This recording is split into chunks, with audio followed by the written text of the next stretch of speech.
بسم الله الرحمن الرحيم الحمد لله رب العالمين والصلاة والسلام على رسوله الأمين وعلى آله وصحبه أجمعين. عن ابن عباس رضي الله عنهما قال النبي صلى الله عليه وسلم: نعمتان مغبون فيهما كثير من الناس الصحة والفراغ. ഞങ്ങളധികം പേരും രണ്ട് അനുഗ്രഹങ്ങളിൽ കബളിക്കപ്പെട്ടിരിക്കുകയാണ്. അഥവാ അവ വേണ്ടതും പ്രയോജനപ്പെടുത്താത്തതും മൂലം അവര് നഷ്ടത്തിലകപ്പെട്ടിരിക്കുകയാണ്. ആരോഗ്യവും ഒഴിവു സമയവുമാണത്. ആരോഗ്യാവസ്ഥയിലും ഒഴിവു സമയങ്ങളിലും ഒരാൾക്ക് എന്തെല്ലാം നന്മകൾ ചെയ്യാം, ജനോപകാരപ്രദമായ എത്രയോ കാര്യങ്ങൾ ചെയ്യാം, ഇബാദത്തുകളില് ബദ്ധശ്രദ്ധരാകാം. ഈ രണ്ട് മഹത്തായ അനുഗ്രഹങ്ങൾ വേണ്ട വിധം പ്രയോജനപ്പെടുത്തിയിട്ടില്ലെങ്കിൽ ഒരാൾ തന്റെ ജീവിതത്തിൽ കബളിക്കപ്പെടുകയാണ്, വഞ്ചിക്കപ്പെടുകയാണ്. അതുകൊണ്ട് ആരോഗ്യവും ഒഴിവു സമയവും ഫലപ്രദമായി ഉപയോഗിക്കണമെന്ന് ഉണർത്തുകയാണ് ഈ ഹദീസിലൂടെ. മനുഷ്യന്റെ ഏറ്റവും വലിയ സമ്പത്ത് ആരോഗ്യം തന്നെയാണ്. ശരീരത്തിന്റെയും മനസ്സിന്റെയും ആരോഗ്യം ഒരുപോലെ പ്രധാനമാണ്. ജീവിതത്തിരക്കിനിടയിൽ പലപ്പോഴും ആരോഗ്യ സംരക്ഷണത്തിൽ പലരും വേണ്ടത്ര ശ്രദ്ധ പുലർത്താറില്ല. ആരോഗ്യം നിലനിർത്താൻ ആരോഗ്യദായകമായ ഭക്ഷണങ്ങൾ കഴിക്കണം.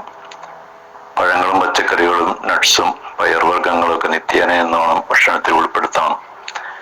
ആവശ്യമായ വെള്ളം കുടിക്കണം. മുതിർന്നവർ 2-3 ലിറ്റർ വെള്ളം കുടിക്കണം എന്നൊക്കെയാണ് ഡോക്ടർമാർ അഭിപ്രായപ്പെടുന്നത്. രോഗപ്രതിരോധ ശേഷി വർദ്ധിപ്പിക്കുന്ന പോഷക ഗുണങ്ങളുള്ള ഭക്ഷ്യപദാർത്ഥങ്ങൾ പതിവാക്കുകയാണെങ്കിൽ രോഗങ്ങളെ തടുത്തു നിർത്താൻ സാധിക്കും. അതുപോലെ തന്നെ പഞ്ചസാരയും ഉപ്പും ജങ്ക് ഫുഡും കഴിയുന്നത്ര കുറക്കുന്നതാണ് ആരോഗ്യത്തിന് ഉത്തമം. നിത്യവും ചുരുങ്ങിയത് അരമണിക്കൂറെങ്കിലും വ്യായാമം ഉണ്ടെങ്കിൽ ആരോഗ്യത്തോടെ ജീവിക്കാനും കഴിയും. ആഴ്ചയിൽ 1-2 ദിവസം വ്രതമനുഷ്ഠിക്കുന്നതിലൂടെ രോഗപ്രതിരോധ ശേഷി വർദ്ധിപ്പിക്കുവാനും സാധിക്കും. നമുക്ക് ലഭിച്ച ആരോഗ്യം തന്നെ എത്രയോ വലിയ അനുഗ്രഹമാണ്.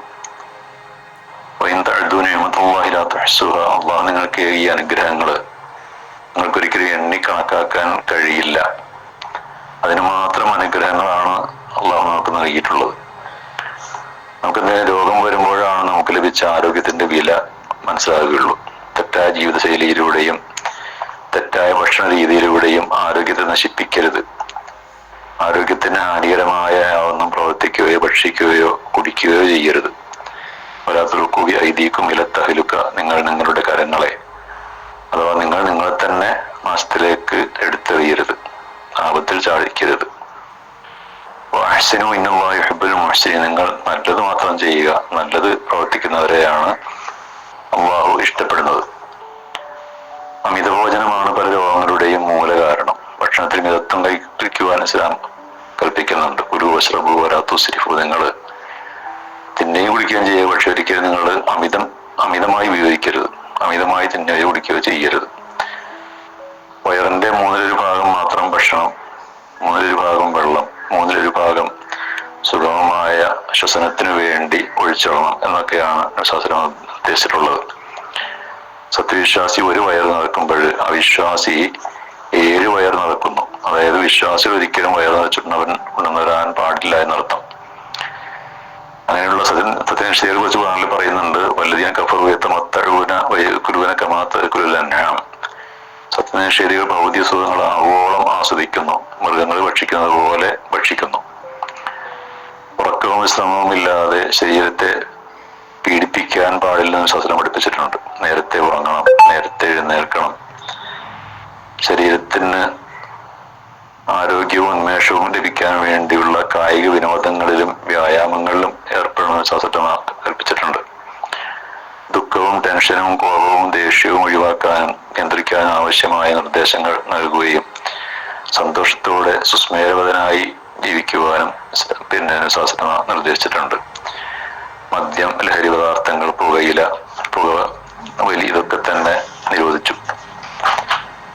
രോഗപ്രതിരോധത്തിന് വേണ്ടി ഇസ്ലാമിക ശരീരത്തിൽ ധാരാളം നിർദ്ദേശങ്ങൾ സമർപ്പിക്കുന്നുണ്ട്. വൃത്തിയും ശുദ്ധിയും ഉള്ളവരായിരിക്കണമെന്ന് ഖുർആൻ കൽപ്പിക്കുന്നുണ്ട്. അല്ലാഹു യുഹിബ്ബുൽ മുത്തത്തൊഹിരീൻ, വൃത്തിയും ശുദ്ധിയുമുള്ളവരെ അല്ലാഹു തആല ഇഷ്ടപ്പെടുന്നു. അത്തൊഹൂർ ശത്രുൽ ഈമാൻ, ശുദ്ധി എന്നുള്ളത്, വൃത്തി എന്നുള്ളത് സത്യവിശ്വാസത്തിന്റെ പകുതിയാണ് എന്ന് ശാസ്ത്രം പഠിപ്പിക്കുകയുണ്ടായി. 5 നേരം അംഗശുദ്ധി വരുത്തണമെന്ന് കൽപ്പിച്ചു. ജനാപത്തുള്ളവർ നിർബന്ധമായി കുളിക്കണമെന്നും കൽപ്പിച്ചു. ശരീരം എപ്പോഴും മാലിന്യമുക്തമായിരിക്കണമെന്നും ശാസ്ത്രം നിർദ്ദേശിച്ചിട്ടുണ്ട്. ലിംഗപരിച്ഛേദം, ഗുഹ്യ കക്ഷരോഗങ്ങൾ നീക്കം ചെയ്യല്, മീശ വെട്ടല്, നഖം വെട്ടല്, ഇതൊക്കെ കൃത്യസമയത്തിന് നടത്തണമെന്നും കൽപ്പിച്ചിട്ടുണ്ട്. പകർച്ചവ്യാധികൾ പടർന്നു പിടിക്കുന്ന ഘട്ടത്തിൽ രോഗികൾ നിർബന്ധമായും ക്വാറന്റൈൻ അൽ-ഹിജ്ർ സഹി ആചരിക്കണമെന്ന് ശാസ്ത്രജ്ഞ ലോകത്തെ പഠിപ്പിക്കുകയുണ്ടായി. ഇസ്ലാം സമർപ്പിക്കുന്ന വ്യക്തി, കുടുംബ, സാമ്പത്തിക, സാമൂഹിക നിയമങ്ങളൊക്കെ തന്നെയും മനുഷ്യന്റെ മാനസികവും ശാരീരികവുമായ ആരോഗ്യവും സംരക്ഷണവും മുൻനിർത്തിയാണ് എന്ന് അവ്യക്തമായി പരിശോധിക്കുന്ന ആർക്കും മനസ്സിലാക്കാൻ സാധിക്കും. അതിനനുയോജ്യമായ നിയമവ്യവസ്ഥകളാണ് ഇസ്ലാം സമർപ്പിക്കുന്നത്. ആരോഗ്യമുള്ള ഒരു സമൂഹത്തെ വാർത്തെടുക്കുകയാണ് ഇസ്ലാമിന്റെ ലക്ഷ്യം. അൽ മുഅ്മിനുൽ ഖവിയ്യു ഖൈറുൻ വഅഹബ്ബു ഇലല്ലാഹി മിനൽ മുഅ്മിനിൽ ളഈഫി. പറഞ്ഞു, ശക്തനായ, അതായത് ആരോഗ്യവും ശക്തിയും ഇല്ലാത്ത വിശ്വാസിയേക്കാൾ അള്ളാഹുവിന് ഏറ്റവും കൂടുതൽ ഇഷ്ടം ആരോഗ്യമുള്ള ശക്തനായ വിശ്വാസിയെയാണ്. രോഗം വന്നാൽ മരുന്ന് ഉപയോഗിച്ച് ഉടൻ രോഗം മാറ്റണമെന്ന് ശാസ്ത്രം കൽപ്പിച്ചിട്ടുണ്ട്. തദാവൂ ഇബാദുല്ലാഹ്, അള്ളാഹുവിന്റെ അടിമകൾ നിങ്ങൾ മരുന്ന് ഉപയോഗിക്കുക. മാ അൻസലല്ലാഹു മിൻ ദാഇൻ ഇല്ലാ വഖദ് അൻസല ലഹു ശിഫ. അള്ളാഹു ഒരു രോഗത്തെയും ഇറക്കിയിട്ടില്ല അതിന് മരുന്ന് ഇറക്കിയിട്ടല്ലാതെ. ഇങ്ങനെ നിരവധി ഹദീസുകൾ ഈ ആരോഗ്യ സംരക്ഷണവുമായി ബന്ധപ്പെട്ട് നമുക്ക് കാണാൻ സാധിക്കും. ആരോഗ്യമുള്ള ഉത്തമ സമൂഹമായി മാറി തീരുവാൻ നമുക്കെല്ലാവർക്കും അല്ലാഹു തആല തൗഫീഖ് നൽകി അനുഗ്രഹിക്കുമാറാകട്ടെ.